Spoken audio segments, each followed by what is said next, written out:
Assalamu alaikum. I just wanted to very briefly talk about Arbaeen. It's going to be a little bit extempore, so if I stutter or hesitate a bit, don't mind.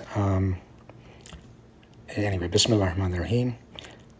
I wanted to talk about how it's interesting how history works, but even more interesting is the manner in which religious history unfolds. That is, it rarely unfolds in the manner one would expect, at least not how we, if we were constructing a scripted plot, would lay it out.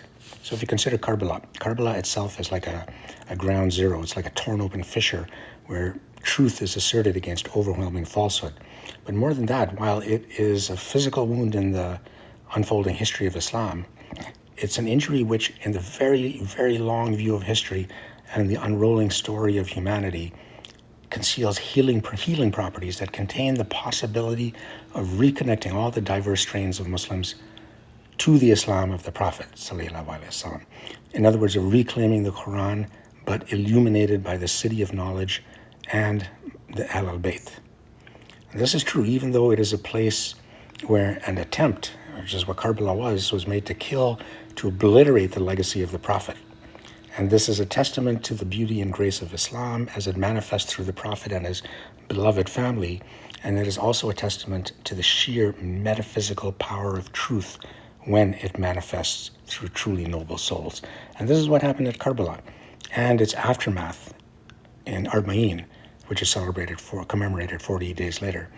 It becomes a point of ignition, a point of rupture where the unbridled power of the unseen world began its inrush into the dunya, within which the conniving politics and geopolitics of people like Muawiyah and Yazid had made every effort to overthrow or distort the divine principles of the Quran and the beauty of the prophetic path. But instead, through the sacrifice of Imam Hussein and the witnessing, right? Because without the witnessing and this telling of the story that Bibi Zainab did, the message would not come forth, the message of what happened at Karbala.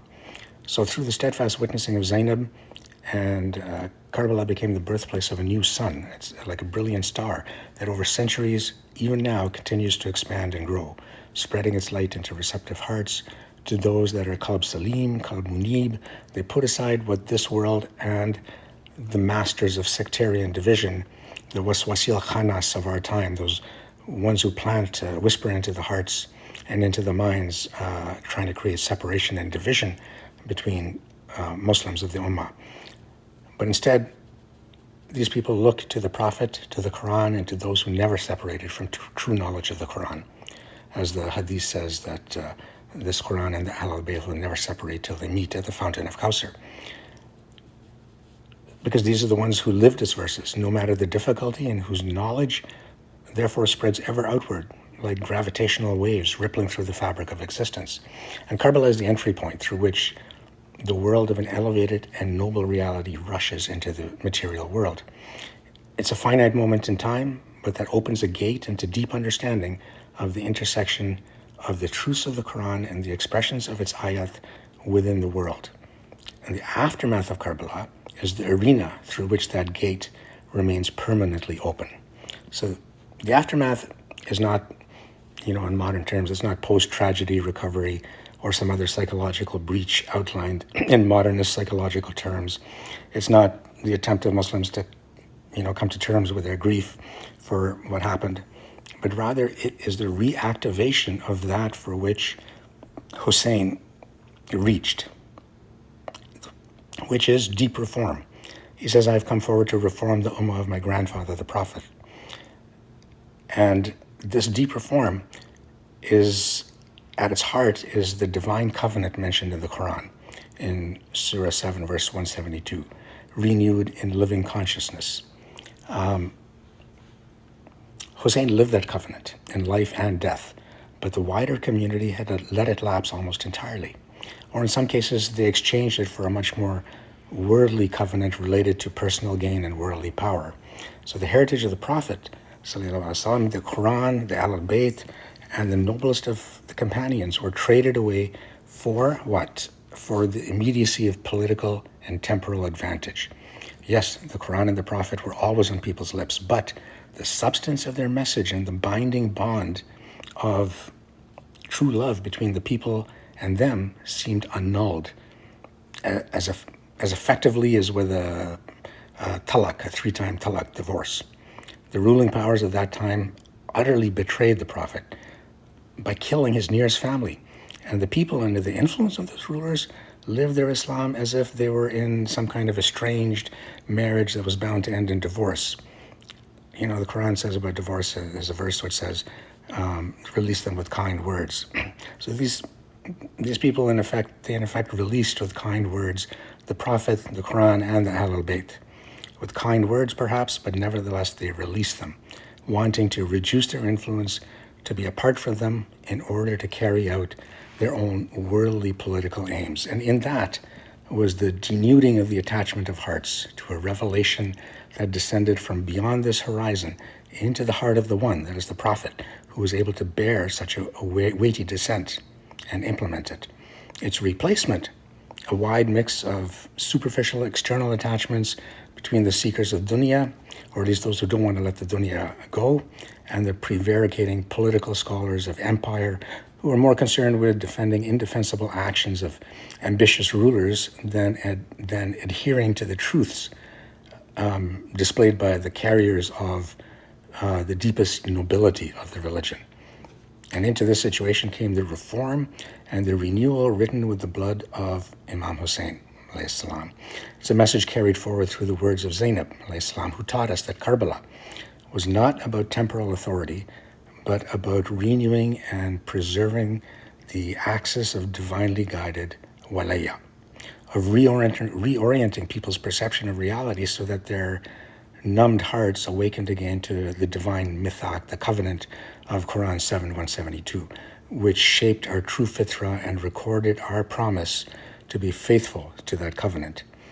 And so in the aftermath of Karbala, in Kufa and Damascus, stood a woman steadfast and resolute in the presence of the cruelty that she had witnessed through Yazid and through those governors and military leaders who acted on his behalf, her bearing and her speech reflecting a transcendent inner walaya.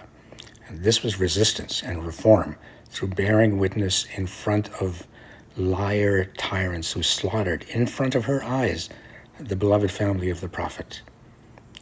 She inhabited the robe of the divine covenant so fully that before her perspicacity and erudition, Yazid's crude and cruel temporary triumph crumbles swiftly into a never-ending spiritual defeat that disgraces him and those attached to him even into our present era. What did Zainab do? She did not simply endure the tragedy of Karbala, but she transmuted it. She transformed it through an alchemical mix of her words and presence into a metaphysical victory for the ummah. As the Quran says, successful indeed is the one who thoroughly purifies it, their self. That's Quran 91:9. The tragedy was how quickly so many adherents of Yazid and his father embraced ignorance and corruption with such eagerness and arrogance, for as the Quran says, utterly doomed is the one who corrupts it. Hussein and the martyrs perfected their being through sacrifice. Zainab and the survivors perfected their being through patience and unswerving articulation of and adherence to the truth. The martyr's path is a manifestation of active surrender, submission to al-Haq, to God. The path of the witness of Zainab and those who follow her example is a manifestation of enduring surrender or submission that ensures the continuing presence of Haq through all times and all places, because it's the message that keeps that Haq alive. Both are way stations in the same journey towards God. Both are anchored in Tawheed and the promise made at the time of the divine covenant, and in a purification of the hearts that refuse to compromise truth for expedience. So the covenant, I'm sure everybody is familiar with the covenant, but for those who might not be, the covenant is the covenant spoken of in the Quran when all the children of Adam who are ever to enter into this world of existence, are brought before God, and he asks them, am I not your Lord? And with one voice they all say, yes, you are our Lord. And then the verse goes on to say, this so that on the day of judgment, on the day of return, you have no excuse before me, because we have all agreed and we have made the promise of the covenant to uphold it above all else, even in the difficulties of this world that we live in. And so Karbala is said to be present in every age, not as sentiment or mere emotional attachment, but as one of the great metaphysical axes that has its root firmly fixed in the soil of Karbala and its branches rising to the highest heavens, and through which the covenantal relationship between God and humanity is kept alive through the vagaries and displacements of time until the arrival of the epoch of the Mahdi. And so every Muharram and every Arbaeen is a renewal of that mithaq, that covenant. It's a time of reform and correction, of recognizing and reconnecting to the vertical dimension of reality. In other words, to anchor our branches in those highest heavens. By dhikr, by remembering God and those who were utterly devoted to Him and the manner in which they were utterly devoted to Him, through the sacrifice to death and the carrying on of the message of haqq, no matter, even if you're standing before the most unjust tyrant. We are not just recalling a past event, but participating in the remembrance of that first primordial covenant and the example of those who in this world lived and died by it. And through their blood and their message, they opened for us and for all succeeding generations to come the gate of remembrance, of reform, of renewal, of retaking the covenant when we say yes again from our hearts to the question, am I not your Lord? And the putting out of the hand to all the other, all those other Muslims for whom truth and mercy, justice, and nobility have a place that is above worldly ambition and seeking the power of kings and empires. So we say yes again from our hearts to the question, am I not your Lord? And then we live in accord with that profoundly important yes. Assalamu alaikum, thank you.